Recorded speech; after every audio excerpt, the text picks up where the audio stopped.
오늘 또 이 자리에 오신 모든 분들을 또 진심으로 환영합니다. 하나님의 놀라운 복과 은혜가 이 자리에 함께한 모든 분들에게 더 충만하시기를 바랍니다. 아마 한 번쯤은 들어보셨을 이야기일 텐데 어느 어린이집 선생님이 아이들에게 예절에 대해서 가르치면서 이렇게 물었습니다. 우리 친구들, 어른이 여러분에게 선물을 줄 때 뭐라고 해야 할까요?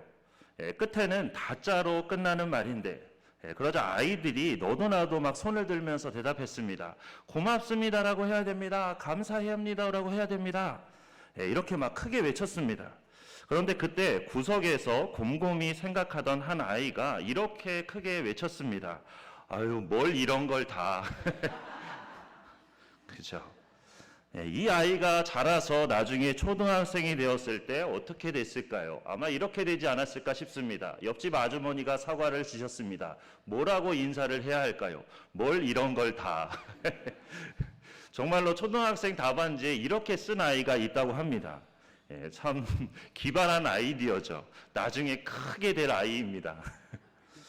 자, 오늘날 세상은 참 빠르게 변하고 있습니다.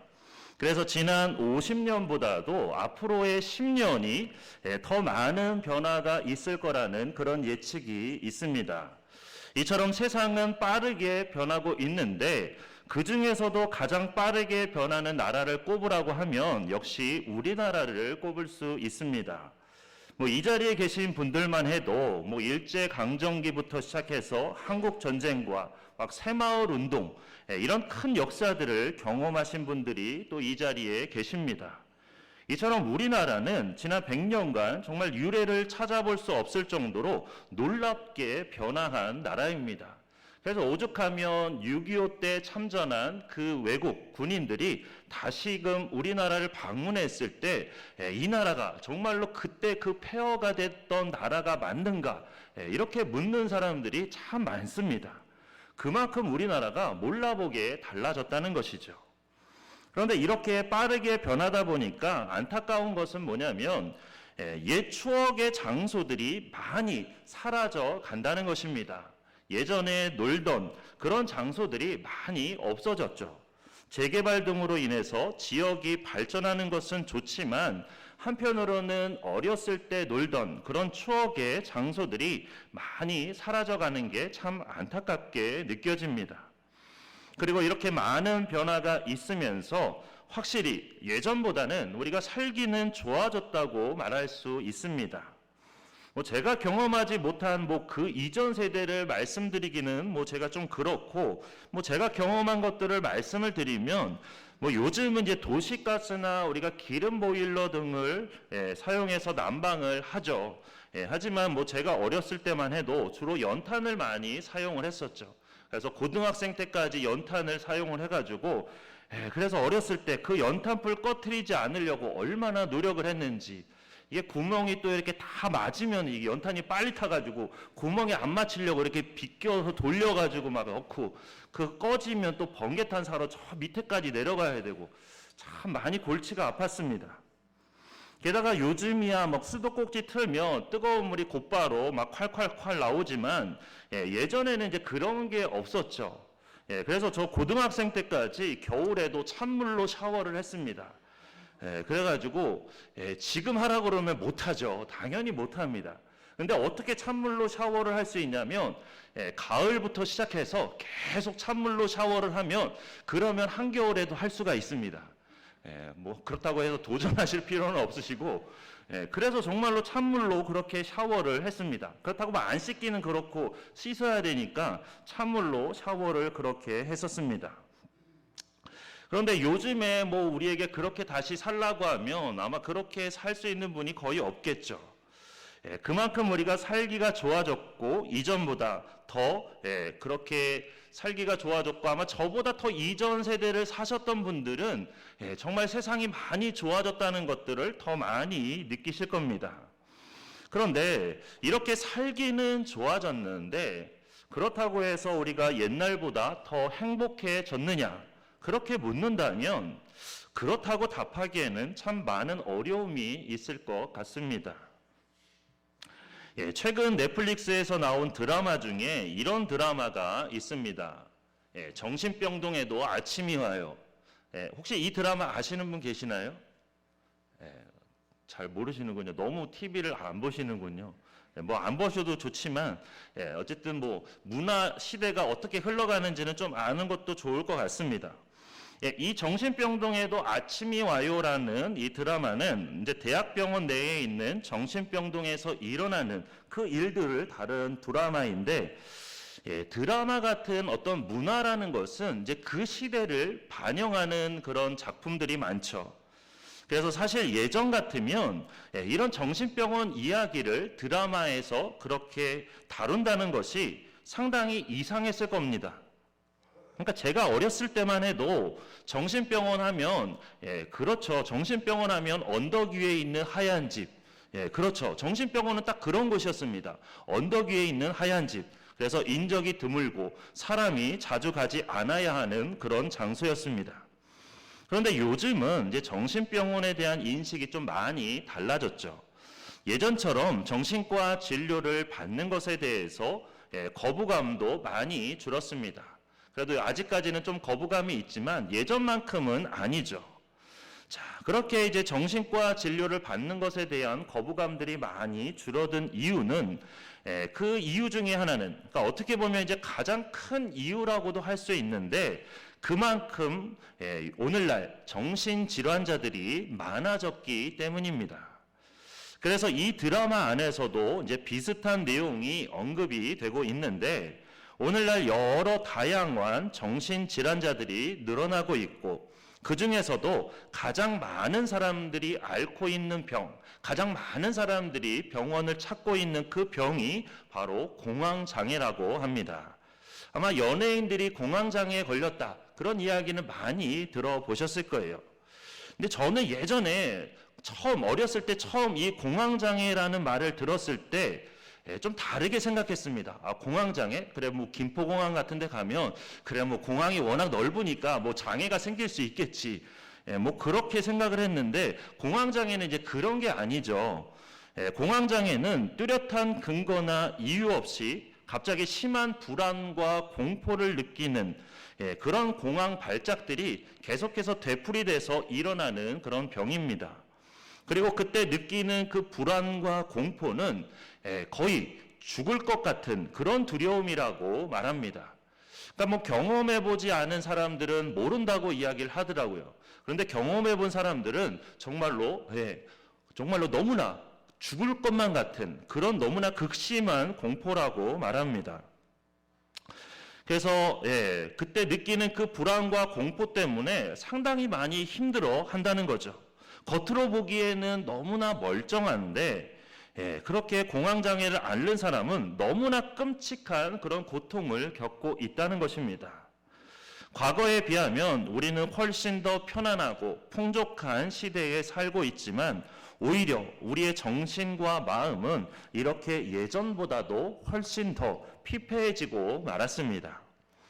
이 드라마에서 이제 인상적인 장면이 하나가 있는데, 그게 뭐냐면 어느 중년 여성이 자신이 쓴 자서전에다가 이제 형광펜으로 줄을 긋는 그런 장면이었습니다. 그러니까 무슨 내용이냐면 이 중년 여성은 이제 워킹맘이었습니다. 그러니까 일하면서 중학생 된 딸을 돌보느라 너무나 정신이 없었습니다. 일하면서 가사까지 같이 하시는 여성분들은 아마 잘 아실 겁니다. 일하랴, 집안일 하랴, 참 정신이 없죠. 일도 잘해야 되고 딸도 잘 키워야 되고, 그래서 매일 잠도 제대로 못 자면서 그렇게 주어진 일에 최선을 다하는데, 문제는 그래도 늘 뭔가가 부족한 것 같고, 자기가 일하는 것 때문에 딸을 제대로 돌보지 못하는 것 같아서 딸에게 늘 그런 미안한 마음이 너무나 많았다는 겁니다. 그렇게 해서 매일매일 스트레스를 받다 보니까, 그러다가 어느 순간 기억을 잃으면서 순간순간의 기억을 잃게 되면서 병원을 찾게 되었습니다. 그래서 그때 의사가 내려준 처방이 자서전을 좀 써보라는 거였습니다. 그래서 어렸을 때부터 있었던 일 중에 중요하다고 생각하는 일들, 그러니까 자신의 일생에서 중요하다고 생각하는 일들을 적어보는데, 무엇보다도 그때 느꼈던 감정들을 솔직하게 거기다 좀 적어보라는 그런 처방이었습니다. 그래서 처음에는 뭐 자서전을 쓰라고 그러니까 참 막막하죠. 우리도 글 안 쓰던 분들이 글을 쓰라고 하면 너무나 막막합니다. 그래서 막막해가지고 그냥 이렇게 막 멍하니 앉아있다가 이렇게 드디어 조금씩 써보기 시작했습니다. 그런데 쓰다가 보니까 그냥 자신의 이야기를 쓰는 거니까 술술술 막 쓰게 됐습니다. 자, 그렇게 쓰고 나서 다시 의사를 만났을 때 그 의사가 하는 말이 그럼 이번에는 자서전의 내용 중에서 부정적인 감정의 내용들을 한번 형광펜으로 이렇게 칠해보라는 거였습니다. 그래서 어려서부터 있었던 일들을 다시 한번 읽으면서 하나하나씩 그런 부정적인 내용들의 형광펜으로 칠을 해보았는데 어떤 일들이 벌어졌을까요? 자, 어렸을 때에는 형광펜을 칠한 적이 별로 없었습니다. 몇 번 되지 않았어요. 그런데 어른이 되고 또 자녀를 낳고 하면서 형광펜으로 칠한 부분이 점점 많아지기 시작을 했다는 겁니다. 그만큼 어른이 되고 자녀를 낳고 하면서 긍정적인 마음보다는 부정적인 마음이 더 많아지게 되었다는 겁니다. 바쁘다는 이유로 자신을 돌아보지 못하고 계속해서 앞만 보고 달려가다 보니까 오히려 삶이 그리고 마음이 더 피폐해지고 말았던 것입니다. 저는 이 모습이 오늘날 감사를 잃어버린 우리의 모습이라는 생각이 들었습니다. 삶을 좀 되돌아보고 그 안에서 하나님께서 베풀어 주신 은혜를 우리가 생각하며 다시 감사함으로 하나님께 나아가는 것, 그게 너무나 중요한데 자꾸만 그걸 우리가 잃어버리기 때문에 우리의 마음에 불안과 걱정, 근심이 더 많아지고 그리고 불평과 원망이 더 많아지게 되는 것입니다. 그래서 다시 감사를 회복하는 게 너무나 중요합니다. 그래야만 우리의 마음이 안정이 되고 우리가 진정한 소망 가운데 믿음의 길을 걸어갈 수 있기 때문입니다. 그리고 이러한 감사의 회복이 중요한 이유는 그래야만 우리의 마음을 지킬 수 있기 때문이기도 하지만 무엇보다도 우리의 구원을 위해서도 이렇게 감사를 회복하는 것이 너무나 중요합니다. 자, 오늘 본문 말씀을 보면 10명의 나병 환자들이 예수님께 고침을 받았습니다. 그런데 그 중에서 예수님께 다시 돌아와서 감사를 표한 사람은 단지 한 명뿐이었습니다. 10명 중에서 오직 한 명만이 다시 돌아와서 예수님께 감사하다고 인사를 드린 것이죠. 오늘 성경 말씀에서 가장 핵심이 되는 구절은 마지막 19절 말씀인데 그 19절 말씀을 개역개정 성경으로 다시 한번 읽어보면 이렇습니다. 그에게 이르시되 일어나 가라 내 믿음이 너를 구원하였느니라 하시더라. 병이 나은 것은 10명 모두에게 일어난 일이지만 구원을 받은 것은 주님께 다시 돌아와서 감사를 표한 그 한 사람밖에는 없다는 것입니다. 오직 그 한 사람만 구원을 받았다라는 것이죠. 자, 이 말씀을 하셨을 때 예수님의 마음은 어떠셨을까요? 한 사람이 와서 감사함으로 구원을 받은 것도 중요한 일이지만 예수님의 마음은 찾아오지 않은 그런 9사람에 대한 안타까운 마음이 있으셨습니다. 그들도 구원받기를 원하셨는데 그러지 못한 것에 대한 안타까움이 너무나 크셨다라는 것입니다. 10명의 나병 환자들이 있는데 그들이 예수님께 다윗의 자손이여 하면서 막 소리를 질러서 자신들을 고쳐달라고 했더니 예수님께서 너희 몸을 제사장에게 보이라고 말씀하셨습니다. 그래서 제사장에게 가는 도중에 그 10사람이 모두 다 자신의 몸이 나은 것을 발견하게 되었습니다. 10명이 다 이렇게 병이 나았는데 그들이 그 자리에서 예수님께 감사하지 않았을까요? 아마 제 생각에는 아마 그 자리에서는 누구나 다 예수님께 감사합니다. 이렇게 말을 했을 겁니다. 그런데 왜 한 명만 다시 예수님께 돌아왔을까요? 10명 모두 다 병이 나은 게 감사했지만 그 중에는 다시 예수님께 돌아간 사람처럼 감사가 중요하다고 생각한 한 사람이 있었고 나머지 9명은 감사보다는 더 급한 게 있었기 때문입니다. 그게 뭐냐면 제사장에게 가서 자기가 이제는 그 나병에서 다 나았다는 것을 보여주고 제사장의 인정을 받아서 다시 가족에게로 돌아가는 것. 그들에게는 예수님에게로 돌아가는 것보다는 이렇게 가족에게로 돌아가는 것이 더 중요했다라는 것입니다. 그런데 가족에게 돌아간다는 것은 사실 예수님께로 먼저 갔다가 나중에 가도 상관은 없는 것이죠. 그런데 예수님께 가기보다는 가족에게로 먼저 갔다는 것이죠. 우리들의 삶에는 항상 나쁜 일들만 있는 것은 아니고 또 좋은 일들도 많이 있습니다. 그런데 그때 우리에게 중요한 것은 누구에게나 다시 돌아가고 누구의 인정을 받는 사람이 되느냐 하는 것입니다. 자, 우리가 사람의 인정을 먼저 구하고 사람을 먼저 찾게 되면 중요한 것은 주님께 대한 우리의 감사의 시기를 놓치게 된다는 겁니다. 그러니까 어떤 일이든 그 시기라는 것이 중요하죠. 그래서 하나님께 감사하는 것도 그 시기가 중요한데 그렇게 먼저 가족을 찾아가게 되면 그런 감사의 시기를 놓쳐버리게 된다는 겁니다. 그리고 문제는 이런 감사의 때를, 감사의 시기를 놓치는 것이 우리의 구원에도 심각한 영향을 미칠 수 있다는 것입니다. 예수님께 다시 돌아와 감사한 사람에게 내 믿음이 너를 구원하였다고 말씀하신 이유가 바로 여기에 있는 것입니다. 자, 우리 사람의 마음은 참 이상한 게 고마운 것들, 감사한 것들에 대해서 쉽게 익숙해집니다. 그리고 그게 익숙해지면 그때부터는 이제 당연하다고 여기게 됩니다.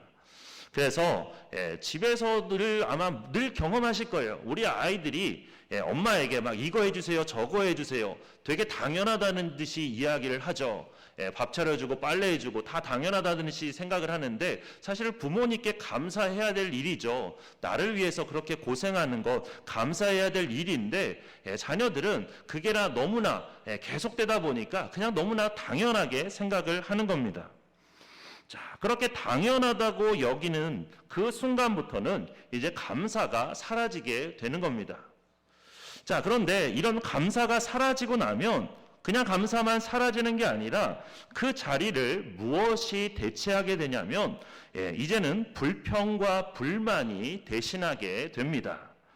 자, 그래서 그렇죠. 자녀들이 하루 3끼 먹여주는 것도 그냥 감사해야 될 일인데 이놈의 자녀들이 그렇죠. 엄마 오늘 반찬 뭐야? 그러면서 오늘 이거야. 그러면 안 먹어! 막 그러죠.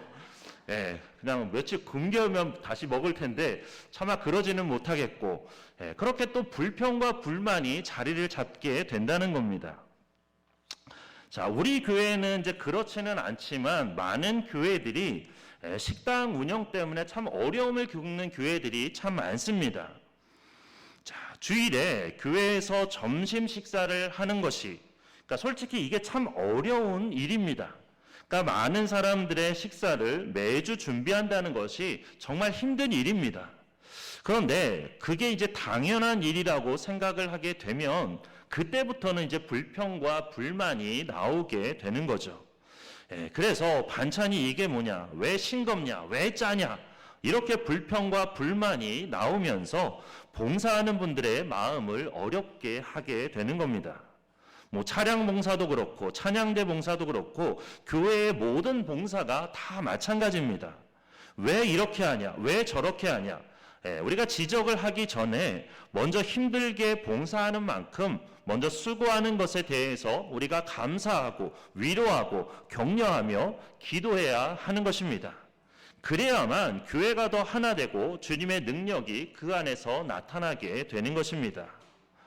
우리가 감사의 때를 놓치고 그래서 감사를 당연한 것으로 여기게 되면 결국 이처럼 우리의 마음은 불평과 불만으로 가득하게 되고 구원으로부터 우리 자신을 멀어지게 하는 것입니다. 그 모습을 우리가 어디서 잘 볼 수 있냐면 출애굽한 이스라엘 백성들의 모습에서 너무나 잘 볼 수가 있죠. 처음에 하늘에서 만나가 내리고 메추라기가 내렸을 때는 하나님께 너무나 감사를 했죠. 하지만 계속해서 만나가 내리고 메추리아기가 내려서 40년 동안 그것을 먹게 되니까 그때부터는 이제 불평이 나오기 시작을 하는 겁니다. 그러니까 감사를 잃어버리게 되면 그렇게 불평을 하게 되는 것이고, 그러다 보면 결국에는 약속의 땅에도 들어가지 못하게 되는 것입니다. 그렇게 감사는 우리 자신의 마음을 위한 일일 뿐만 아니라 우리의 구원을 지키기 위해서 우리가 꼭 해야 되는 일이고 반드시 회복해야 하는 것입니다. 심지어 억지로라도 연습해야 되는 것이 바로 이 감사입니다. 처음에는 우리가 억지스러울 수 있지만 시간이 지나면서 우리가 점점 더 무엇을 어떻게 감사해야 되는지를 알게 되기 때문에 이처럼 연습과 훈련이 필요한 것입니다. 우리가 몸을 건강하게 하는 운동도 마찬가지죠. 처음부터 막 운동이 좋아서 하는 분들은 별로 없습니다. 움직이기 싫고 운동하기 싫고 땀 흘리기 싫지만 그럼에도 불구하고 내 건강을 위해서 운동을 해야 되는 것처럼 감사도 마찬가지라는 겁니다. 처음부터 좋아서 하는 건 아니지만 하다가 보면은 왜 이것을 해야 되는지 그 이유를 알게 되고 진정한 감사의 사람이 된다는 것입니다. 가수가 이제 훌륭한 가수가 되기 위해서는 뭐 여러 가수들의 노래를 막 많이 들어봐야 되죠. 그런 것처럼 이제 목회자들도 다 마찬가지입니다. 여러 다른 목사님들의 우리 설교를 좀 들어봐야 그래야 조금이라도 설교를 더 잘할 수 있게 됩니다. 그래서 저도 이제 다른 여러 목사님들의 설교 말씀을 자주 듣게 됩니다. 그런데 그 중에 이제 기억나는 말씀이 뭐냐면 분당 만나교회 김병삼 목사님께서 설교 중에 하셨던 곧게 난 길은 하나도 없더라는 그런 책의 내용이었습니다.